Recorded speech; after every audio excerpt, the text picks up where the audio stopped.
Hey, what's up, YouTube? We are back with a thought of the day. In English, thought of the day number 3. We're going to talk about mitochondrial adaptations in relationship to different zones, and are they really different? This is going to be the thought of the day. It's more of a thought experiment for those who haven't watched those or are starting to watch those. I haven't done many in English, but my endeavor is to do more. Today I was lucky to chat with Dr. Phil Price on his podcast, Progress Theory podcast. Go check out all the work that he's done. It's fantastic. Lucky to chat with him on his podcast. I'll obviously update you when this becomes available. And we were talking about exercise physiology, about testing, different metrics. Very, very fun conversation. I really enjoyed it. And it was in English, and I don't do enough content in English, and I want to do more in English. So here I am doing another thought of the day in English. My aim would be to do 2 daily videos on my YouTube channel, one in French, one in English. So this is one of them.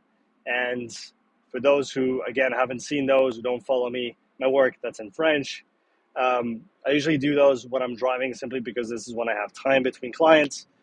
I've had a few negative comments about the format and how talking and driving is not safe, but I would talk to my wife, I would talk to my kids, I would talk to a co-passenger that is in my car while I drive somewhere. I have no problems talking out loud and paying attention to the road. So that's just to address this little point. I'm fine with the fact that some people may not like the format. It's a very kind of free thought kind of format.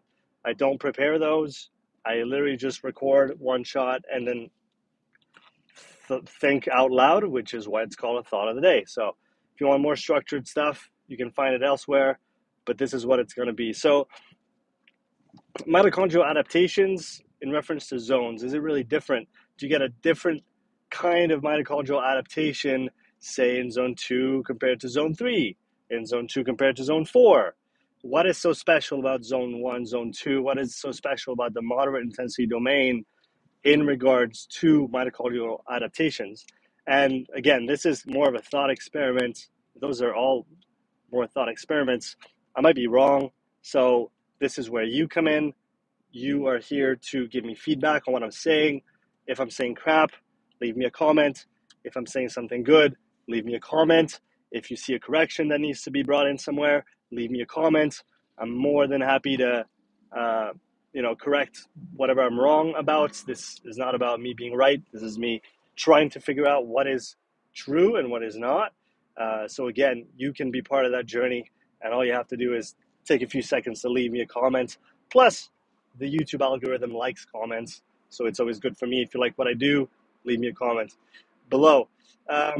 So from my understanding, there's definitely a difference in the kind of adaptations that you're going to get from, say, a zone 2 type of training and some Wingate type efforts, which are super maximal sprints that are sustained for anywhere from 6 to 30 seconds, sometimes beyond.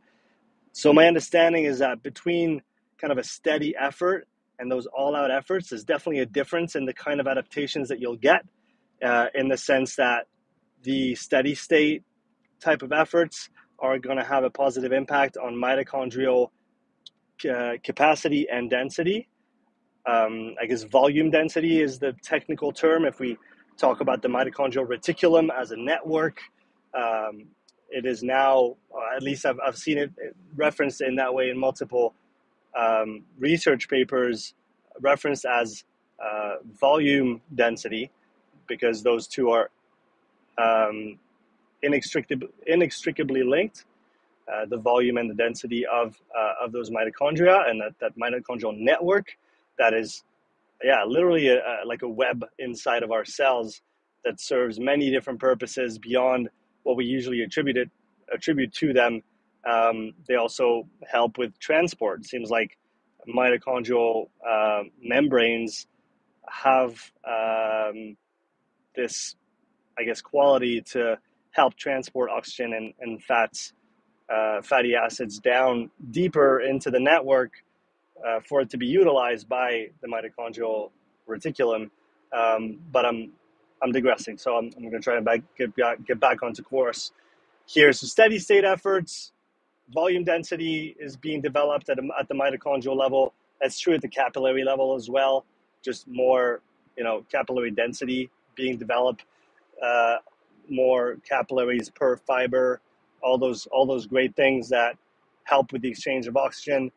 Obviously, if we look at critical power as a metric of fitness and performance, we know that it's highly correlated to the capillary to fiber ratio on type 1 fibers, and the capillary density in general, both in type 1 and type 2 fibers. So obviously oxygen is of paramount importance when we talk about critical power and in general endurance performance. So we have those adaptations that happen with the steady state efforts. And then when we go to the super maximal efforts, the real sprint efforts, let's say anything below 2 minutes. I'm not 100%. It's like that's a 70% confidence statement. The 2-minute mark, it's arbitrary. But anything that's really intense, where if you were to put a Moxie on, you would just pull all that oxygen out of the capillaries. And again, it's not an absolute metric that we get with the SMO2 or with other NIRS devices. It's a balance between delivery and utilization, but essentially when utilization far exceeds delivery, we get that development. As far as I understand it, some people call it mitochondrial function. So just being able to utilize more units of oxygen per unit of time might be one way of stating that. So my understanding is that there is that distinction in the type of adaptations we get between that steady state work and that super maximal work. But beyond that, what I think, and again, that's where I'm not 100% sure, so you got to let me know what you think in the comments below.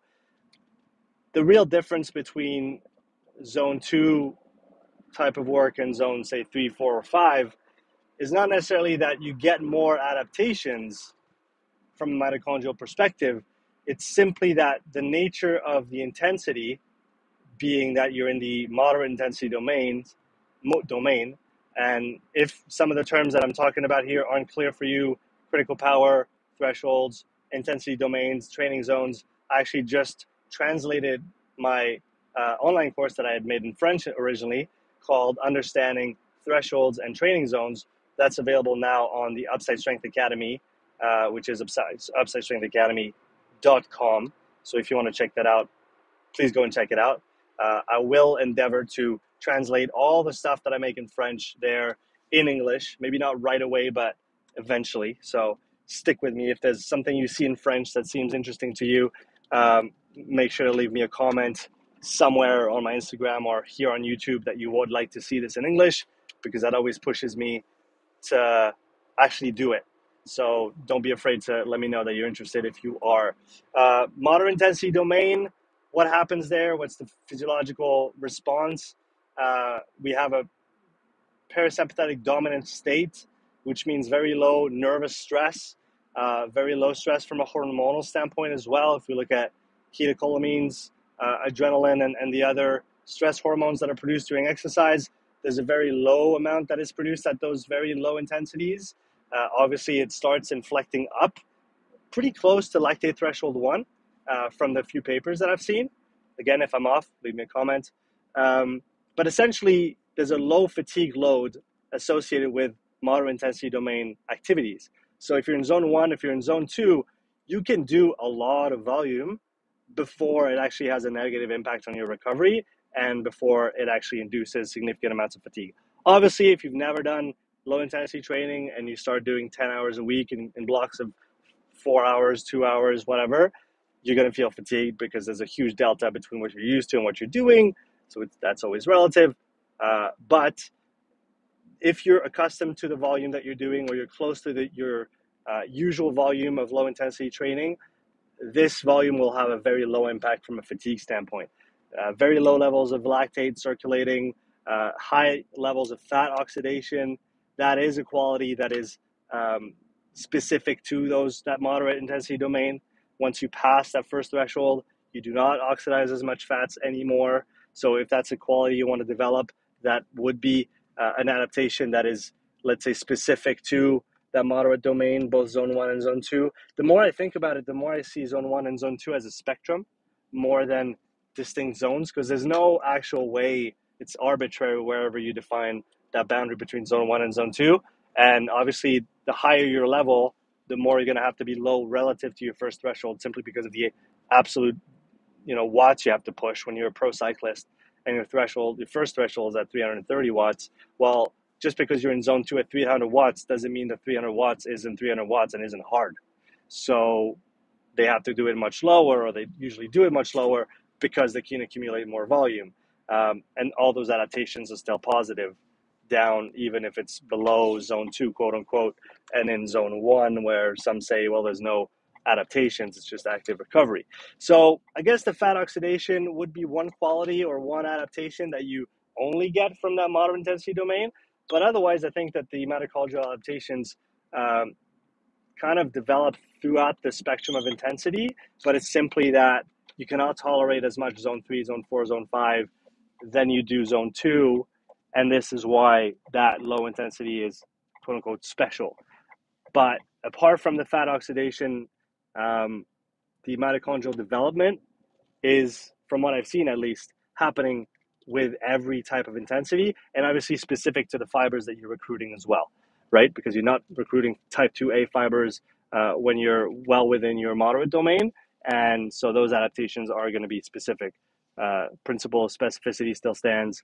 The Henneman size principle still stands in terms of recruitment and utilization of different fibers. So that's all things to consider. I think that's the end of my thought. Let me know what you think. Mitochondrial adaptations at different intensities, are there significant differences? If so, what are they?